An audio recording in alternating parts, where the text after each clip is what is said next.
네, 저는 남성복 비욘드 클로젯 브랜드를 이제 하고 있는 디자이너 고태용이고요. 제가 특강하고 강의는 사실 되게 많이 하거든요. 근데 이런 카메라를 보는 디지털 대학교에서 강의를 처음 하게 돼서 기분이 참 이상합니다. 그래서 방송하는 마음으로 하는 것도 재밌을 것 같고, 또 이렇게 되게 프라이빗하게 우리끼리 얘기하는 것처럼 하면서 하는 것도 재밌을 것 같고 그래요. 그래서 제가 오늘 이게 보니까 한 질의응답까지 50분 정도를 하면 사실 되게 짧아요. 그래서 제가 뭐 컬렉션에 대한 풀스토리라든지 디자이너를 하기까지의 과정이라든지 뭐 이런 거는 나중에 질문을 하셨을 때 조금씩 알려드리면 될 것 같고, 오늘은 제가 컬렉션을 2개를 가져왔는데, 제가 가장 최근에 했던 컬렉션과 또 제가 가장 기억에 남는 컬렉션에 대해서 2개를 가져왔어요. 그래서 오늘 여러분들한테 얘기해드리고 싶은 건, 디자이너가 지금 제가 서울 컬렉션이라는, 서울 패션위크라는 서울에서 가장 큰 컬렉션을 지금 올해로 10번째를 했고요. 지금은 저희 내년 목표는 또 이제 더 큰 시장에 나가서 또 뉴욕이나 뭐 나가서 해외 컬렉션을 하는 게 제 이제 또 다른 목표고요. 그래서 컬렉션이라는 거를 접근하면서 제가 처음에 디자이너를 데뷔했을 때 사람들이 많이 저에 대해서 지금 알고 있는 것처럼 뭐 서울 패션위크 최연소 디자이너라고는 타이틀로 데뷔를 했었어요. 그때 당시 나이가 너무 어렸으니까. 지금도 뭐 어리지만.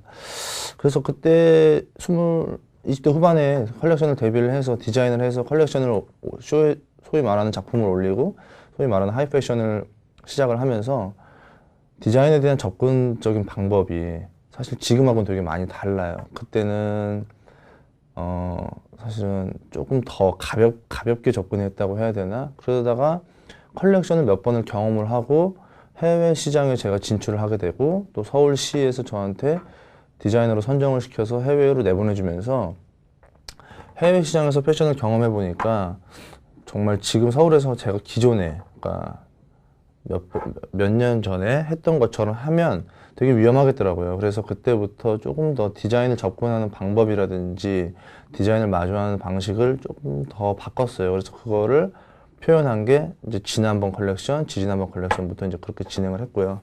그래서 오늘은 2가지 컬렉션에 대해서 보여드릴 건데, 제가 첫 컬렉션에 대해서는 가져오지 않았고 2번째 컬렉션을 가져온 이유는, 2번째 컬렉션이 굉장히 사연이 많은 컬렉션이었던 것 같아요. 그래서 첫 컬렉션 같은 경우는 물론 더 많이 준비를 했고, 정말 그때는 20대 후반의 나이에서 혼자서 모든 걸 준비해야 되는 나이였거든요. 혼자서 정말 6개월마다 패션쇼를 하기 때문에 첫 컬렉션 같은 경우는 정말 6개월 내내 패션쇼를 준비를 하고, 또 그 당시엔 직원도 없었고 사무실도 없었기 때문에, 그리고 대학교를 졸업하자마자 바로 컬렉션에 들어갔기 때문에 남성복 같은 경우는 더 디테일하게 학교에서 배우질 않잖아요. 그랬을 때 남성복에 대해서 전혀 모르는 상태에서 그냥 단순히 보이는 미적인 것만 가지고 패션쇼를 하려니까 사실 되게 어려웠던 것 같아요. 그리고 제가 대학교를 다니면서 디자이너의 꿈을 가진 것이 사실은 굉장히 늦게 가졌거든요. 늦게 가졌는데 빨리 시작을 한 케이스인데, 왜 가지게 됐냐 하면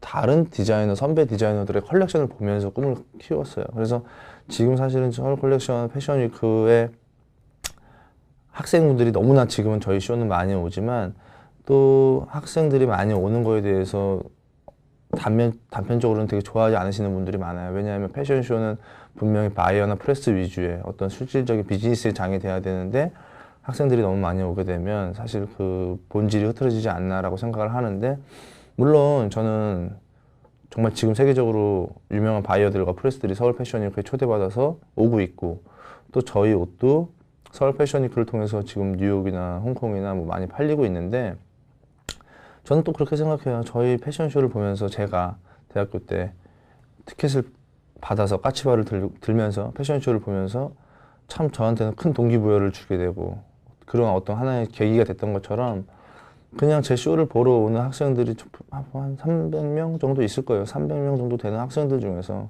또 온라인으로 내 패션쇼를 보는, 또 나한테 특강을 듣는 학생들 중에서, 지금은 사실은 세계적인 디자이너가 한국에서 나올 때라고 생각을 하거든요. 저는 얼마 전에 너무나 충격을 받았고 너무나 부러웠던 게, 저희 세대에서는 발렌시아가가 굉장히 큰 이미지를 가지고 있는 하이 패션의 브랜드였는데 발렌시아가를 굉장히 오랫동안 하던 디렉터 그 게스키에스라는 친구가 이제 10년을 넘게 하고 발렌시아가를 은퇴하면서 그만두면서 다른 데로 뭐 갈지는 모르겠지만 발렌시아가를 떠나면서 다 모두들 생각했던 게 다 그 다음에 발렌시아가를 과연 누가 할 것인가.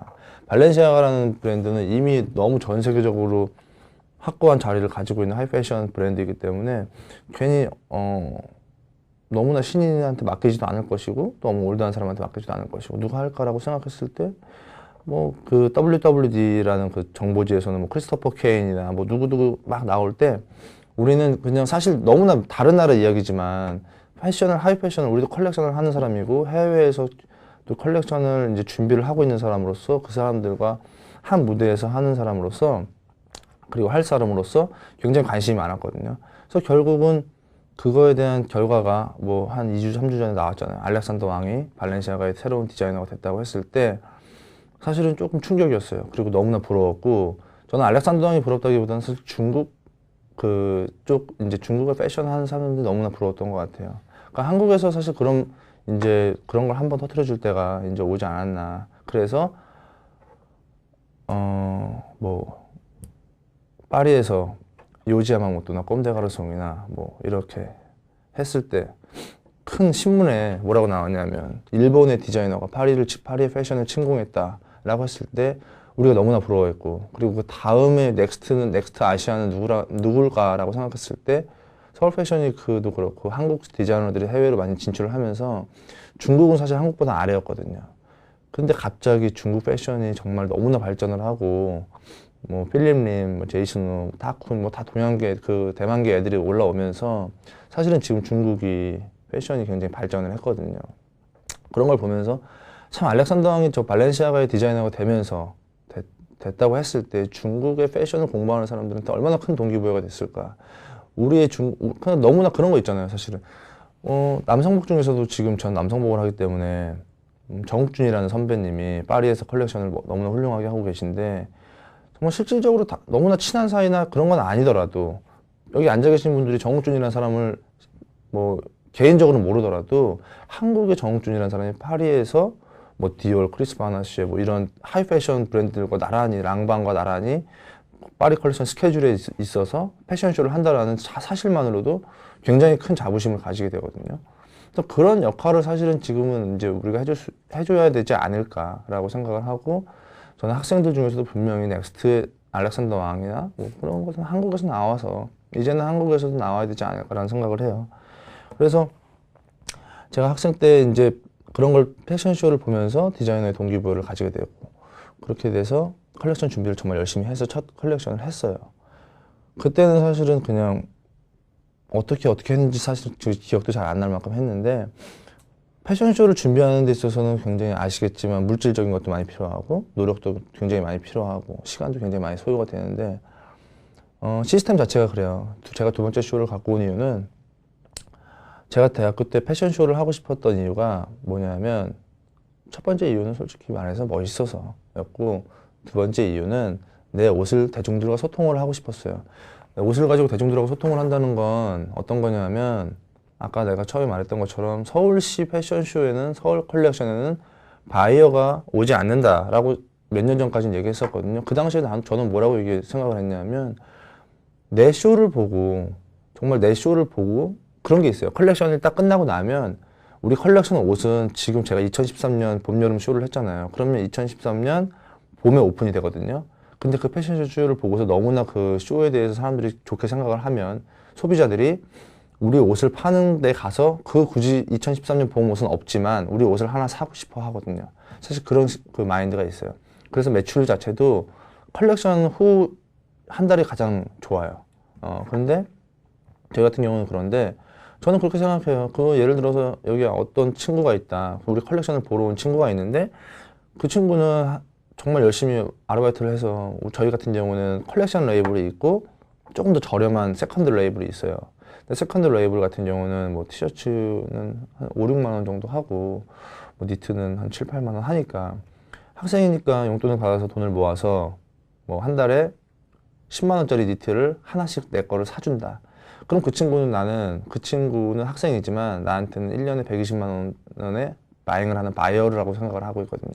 사실 그런 식으로 접근을 하면서 대중들하고 소통을 하는 과정에 대해서 굉장히 깊게 생각을 했었어요. 그래서 제가 대학교 때 패션쇼를 보면서 느꼈던 것 중에 너무나 훌륭한 선생님들과 디자이너들이 많았지만 좀 안타까웠던 거는 쇼를 보면서 느꼈던 건 와, 이번 패션쇼 저 옷이 되게 좋다, 옷 되게 이쁘다라고 했지만 결과적으로 쇼장을 나오면서 근데 이번 시즌 저 디자이너의 컨셉이 뭐지? 라고 생각을 하게 되고 그러니까 쇼에서 못 느꼈던 거죠. 그리고 결국 인터넷이나 관심이 있으니까 찾아봤어. 그 컨셉을 들었을 때 그게 왜? 라는 질문을 굉장히 많이 했었던 것 같아요. 근데 반면에 그렇지 않았던 선배님들도 있었고 그래서 저는 쇼를 통해서 항상 대중들하고 소통하는 걸 되게 좋게 생각해요. 그래서 우리 쇼를 보면 그 소위 말하는 인스피레이션, 영감을 굉장히 쉽게 받고 제가 쉬운 데서 얻고 누구나 공감할 수 있는 데서 형성을 잡고 그것을 푸는데 누구나 공감할 수 있게 풀고 유치하지 않게 해석하는 것이 사실 제가 하는 것 중에 가장 어려운 일이에요. 누구나 공감할 수 있는 그 테마를 잡되 그걸 유치하게 풀지 않는 것. 그것이 가장 저는 어렵다고 생각을 하고요.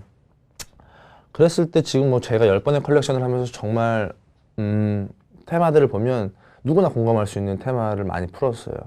지금 이 오늘 보여드릴 두 번째 컬렉션 같은 경우는 제가 첫 번째 컬렉션부터 그냥 간단하게 말씀드리면 첫 컬렉션 같은 경우에 쇼 타이틀이 The Other Side of the Moon이었어요. 그러니까 달의 이면. 그래서 그냥 우리가 달은 계속 돌고 있지만 공전을 하고 있지만 사람들이 봤을 때 달은 평면으로 보이기 때문에 달 뒤에는 어떤 것이 있을까라는 상상이 항상 나래를 펼치잖아요.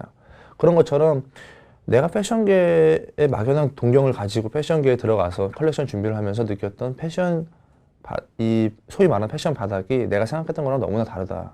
그랬을 때 패션이 보이는 것이 전부가 아니라는 것에 대해서 쇼를 풀어봤어요. 그래서 그때는 뭐 페이크적인 기법을 많이 써서 뭐 몇 겹을 레이어링 해서 입은 것처럼 보이는 옷들이 다 하나의 옷이고 뭐 그런 것들을 많이 썼고 오늘 보여드릴 것 두 번째 같은 경우는 학창 시절에 대해서 쇼를 좀 풀고 싶었어요. 그랬을 때 학창 시절이 단순히 지금은 너무나 뻔한 프레피룩, 스쿨룩이지만 지금 이 쇼가 나왔던 2009년 SS 컬렉션이기 때문에 2008년 10월에 했던 쇼거든요. 2008년에는 사실 스쿨룩이라고 한 건 그러니까 프레피룩이라고 하면 되게 생소한 단어였어요. 일반인들한테는. 그래서 스쿨룩을 가지고 내가 어떻게 풀고 싶다라는 생각을 했을 때 막연히 내가 느꼈던 학창 시절에 대해서 풀고 싶었어요. 그냥 내 기억 속의 학창 시절.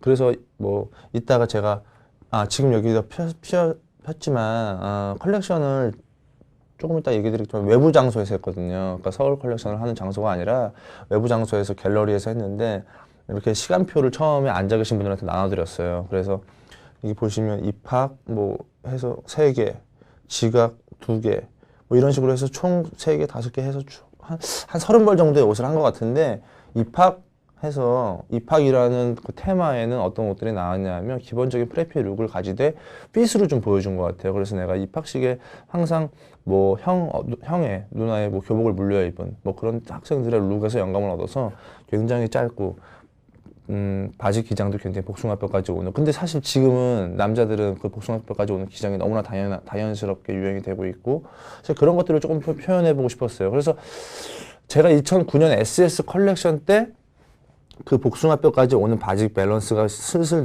이제 한국에도 유행에 들어오고 싶었는데 그걸 어떻게 내가 사람들한테 이해시키면서 풀 수 있을까라고 생각을 했을 때 그래 그럼 형의 교복을 물려 입어서 짤뚱한 교복의 바지 이렇게 생각을 한 거거든요. 사실 이게 요때까지는 제가 쇼를 푸는 과정이 조금 더 1차원적이었던 것 같아요. 지금보다는. 그래서 이 쇼는 정말 그 20대 초반 중반 학생들이 너무나 좋아했던 쇼거든요.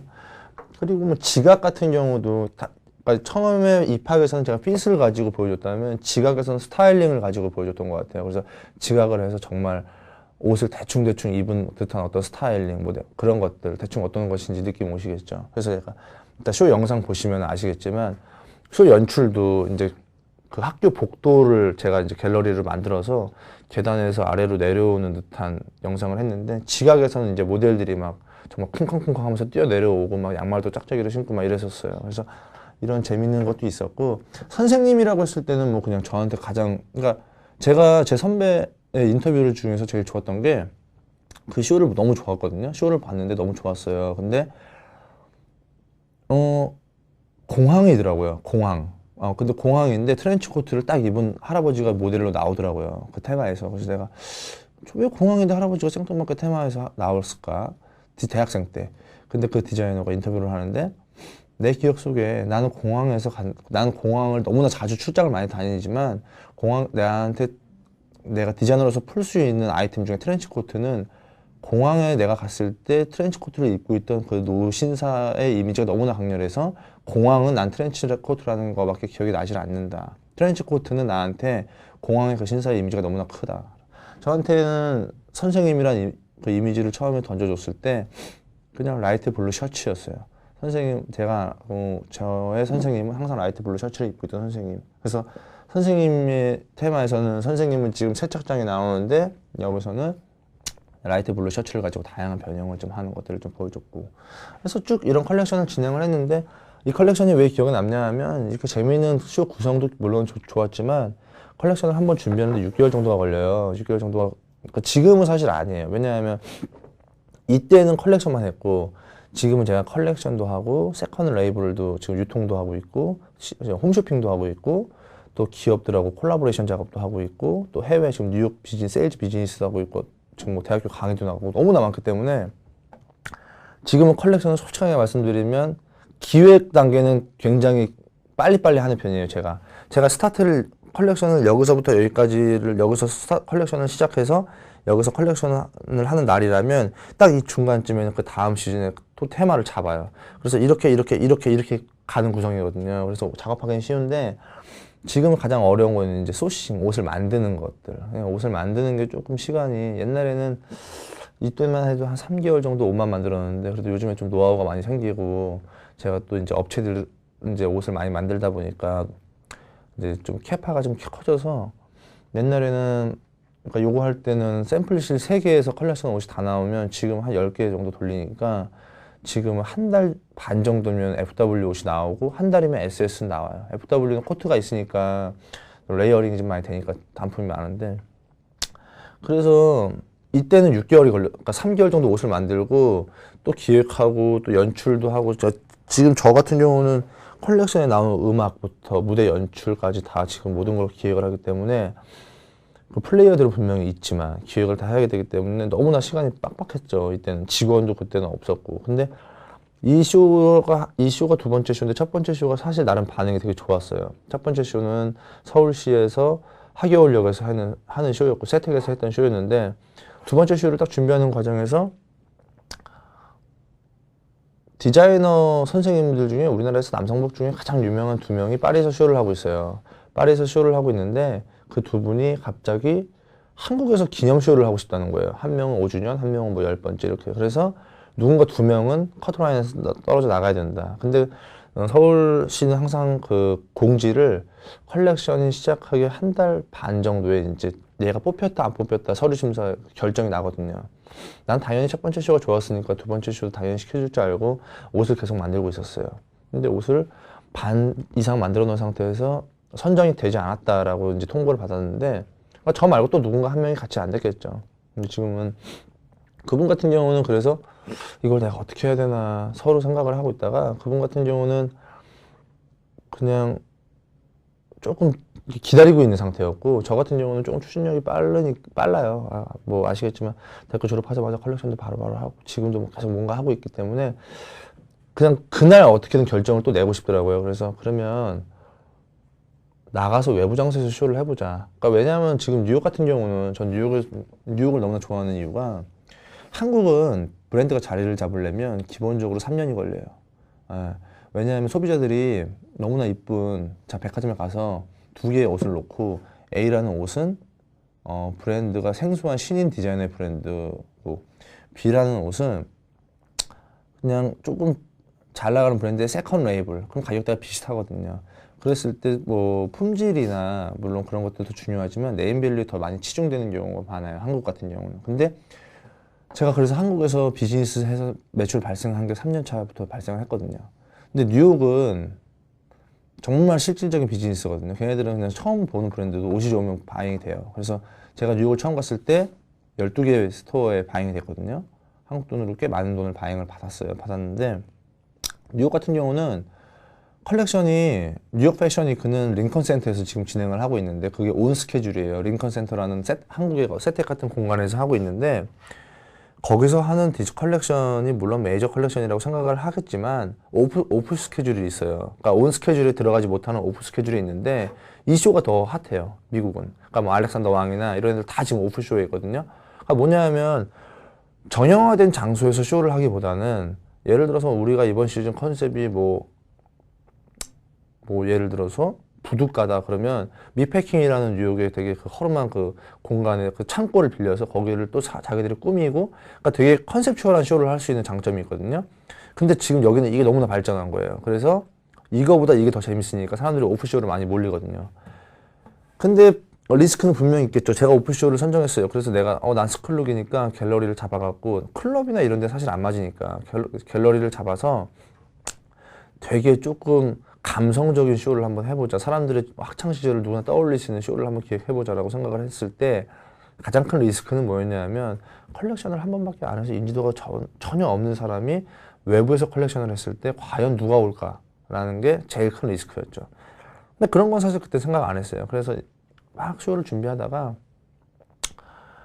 쇼 하루 전에 그러니까 쇼장을 막 빌리려고 이제 갤러리를 빌리려고 했는데 하루에 막 800만 원, 1000만 원 이런 거예요. 근데 서울 패션위크에서 하면 사실 장소는 지원이니까 공짜니까 전 들어가지 않아야 될 돈을 괜히 쓰게 되는 거잖아요. 근데 저는 그 당시에 물론 지금도 그렇게 여유롭진 않지만 그 당시엔 정말 없었어요, 돈이. 그래서 컬렉션 한 번 하는데 3천만 원이 들어가면 딱 그 3천만 원이 제 전 재산이었던 거예요. 그래서 제가 1,000만 원을 여기에 쓰면 나머지 2천만 원 막 가지고 쇼를 준비하는 데 있어서 옷 벌수도 확 줄고 원단은 퀄리티도 확 떨어지고 막 그렇게 되는 상황이기 때문에 돈을 어떻게든 아껴보자 그래갖고 아는 형한테 소개를 좀 받았어요. 모델 형한테. 그래갖고 갤러리를 하나 대관을 했는데 이제 리허설을 하려고 전날 갔어요. 갤러리를 되게 싸게 빌렸어요. 한 150만 원 정도에. 그래서 포스터도 막 찍고 서울시에다가 이제 나 잘렸는데 이번 시즌 잘렸는데 내가 나가서 할 테니까 그럼 포스터에는 좀 넣어줘라. 홈페이지는 넣어줘라. 그래서 거기서 넣어줬어요. 갔어요. 쇼를 하러 전날 리허설을 하러 모델들 다 오고 너무나 사연이 깊은 쇼라서 내가 이 쇼를 갖고 온 거예요. 연예인도 있었어요. 심지어 내가 그때 쇼 할 때 바깥에서 하니까 연예인 하나 있으면 사람들 올 줄 알고 그때 조금 친했던 연예인이 박신혜 씨라고 신혜를 불렀어요. 그래서 내가 여성복을 하진 않지만 남자 옷을 여자한테 입히는 걸 좋아하거든요. 약간 유니섹스로. 그래서 신혜도 오고 모델들 다 왔는데 막 이제 세팅하고 있는데 위에서 막 뭐 소리 지르고 막 이런 소리가 들리길래 내가 야 뭐냐 좀 알아봐라 이랬거든요. 그랬더니 그 갤러리 관장님이 와이프 되시는 분이 서울에서 가장 그 올드한 디자이너